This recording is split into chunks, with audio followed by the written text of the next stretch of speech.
इतिहास वर्तमान को समझने और भविष्य का अनुमान लगाने की कुंजी है। नमस्कार, आज की इस खास चर्चा में स्वागत है। हम द हिंदू में छपे एक बहुत अहम मुद्दे पर गहराई से बात करेंगे।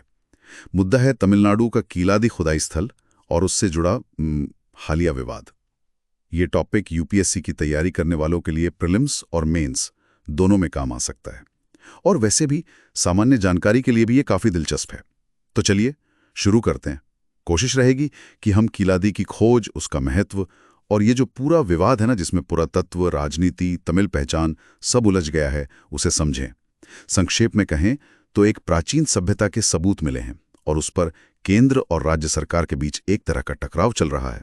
बिल्कुल। कीलादी ये जगह मदुरै के पास शिवगंगा जिले में पड़ती है और तमिलनाडु में आप कह सकते हैं ये सांस्कृतिक गौरव का एक बड़ा प्रतीक बन गया है। करीब 10 साल पहले की बात है। के अमरनाथ रामकृष्ण, वो उस समय एएसआई मतलब भारतीय पुरातत्व सर्वेक्षण के सुपरिंटेंडिंग आर्कियोलॉजिस्ट थे। उन्होंने वैगई नदी के किनारे खुदाई शुरू करवाई। अच्छा। और वहां कीलादी में उन्हें 7,500 से ज्यादा चीजें मिली। कलाकृतियां जैसे ईंटों के बने ढांचे, पानी निकालने के इंतजाम, कुएं, ये सब इशारा करते हैं कि वहां एक विकसित शहरी समाज था। 7,500। और ये कब की बात है? मतलब कितनी पुरानी है ये चीजें? हाँ, यही मामला और दिलचस्प हो जाता है।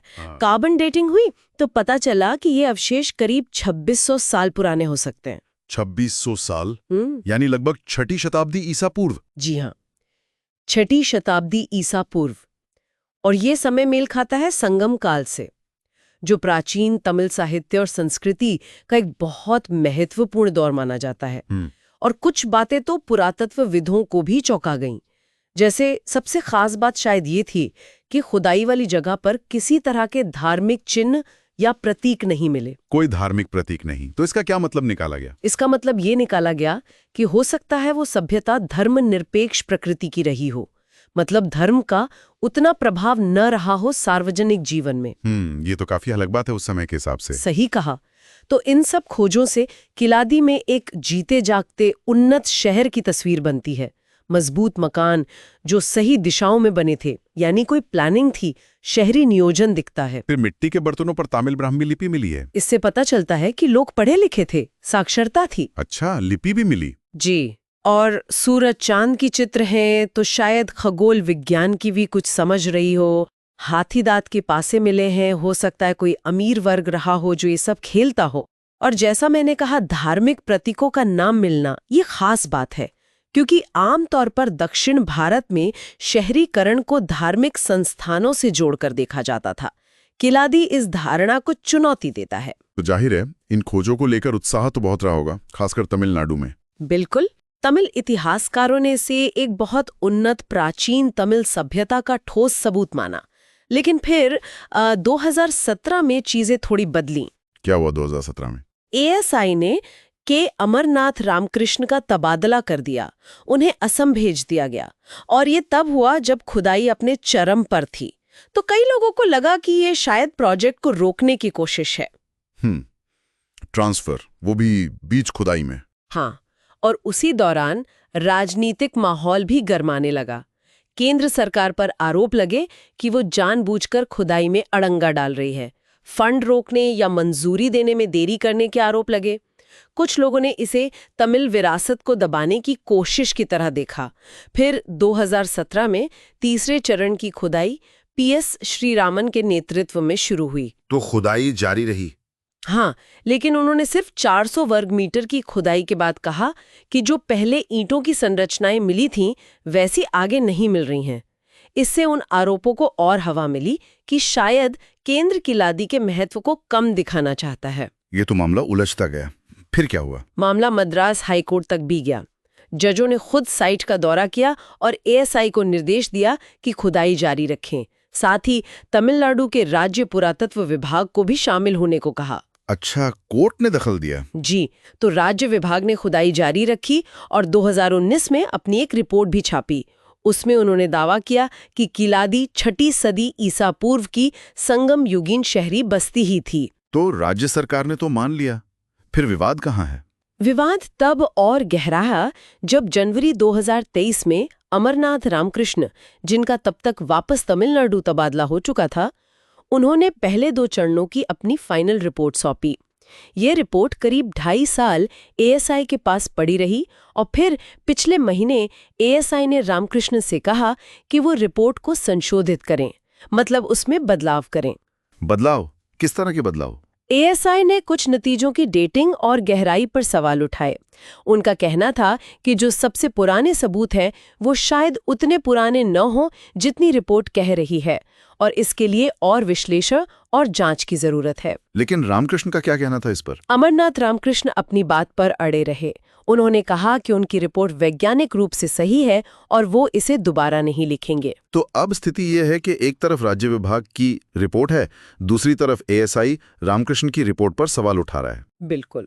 और इसी पृष्ठभूमि में तमिलनाडु में डीएमके और कई दूसरे राजनीतिक दल और इतिहासकार जैसे आर बालाकृष्णन, उन्होंने एएसआई के इस कदम की आलोचना की है।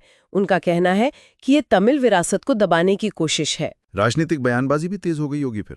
हाँ, तमिलनाडु के मंत्री थंगम थिन्नारसू ने सवाल उठाया कि जब हम एक ही देश में हैं तो केंद्र सरकार को आपत्ति क्यों है।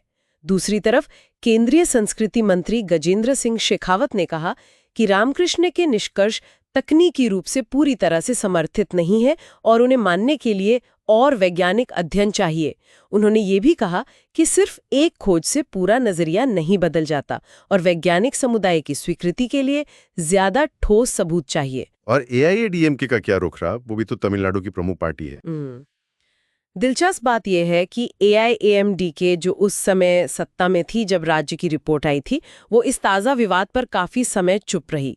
बाद में उनके नेता आरबी उदय कुमार ने कहा कि शायद केंद्र ने अतिरिक्त पुष्टि के लिए और जानकारी मांगी होगी, लेकिन साथ ही ये भी जोड़ा कि अगर कीलादी रिपोर्ट खारिज होती है तो एआईएमडीके सबसे पहले विरोध करेगी।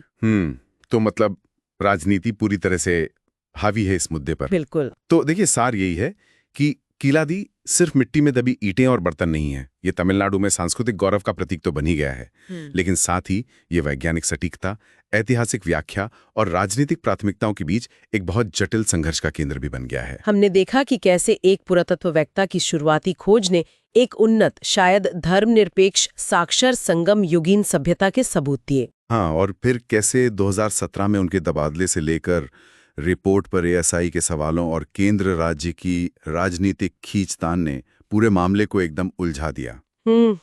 एक तरफ राज्य सरकार और कई दल इससे तमिल पहचान पर हमला बता रहे हैं, दूसरी तरफ केंद्र सरकार और एएसआई वैज्ञानिक वैधता और ज्यादा सबूतों की बात कर रहे हैं। और मद्रास हाईकोर्ट के दखल और राज्य पुरातत्व विभाग की खुदाई के बावजूद ये गतिरोध अभी बना हुआ है। ये दिखाता है कि कैसे इतिहास की खोजें आज की पहचान की राजनीति से इतनी गहराई से जुड़ सकती हैं। कीलादी के निष्कर्ष जैसे धर्मनिरपेक्षता, साक्षरता, शहरी नियोजन, ये अपने आप में बहुत महत्वपूर्ण है, लेकिन उनकी व्याख्या और उन्हें स्वीकार करना ये अब सिर्फ वैज्ञानिक बहस का मुद्दा नहीं रहा। बिल्कुल।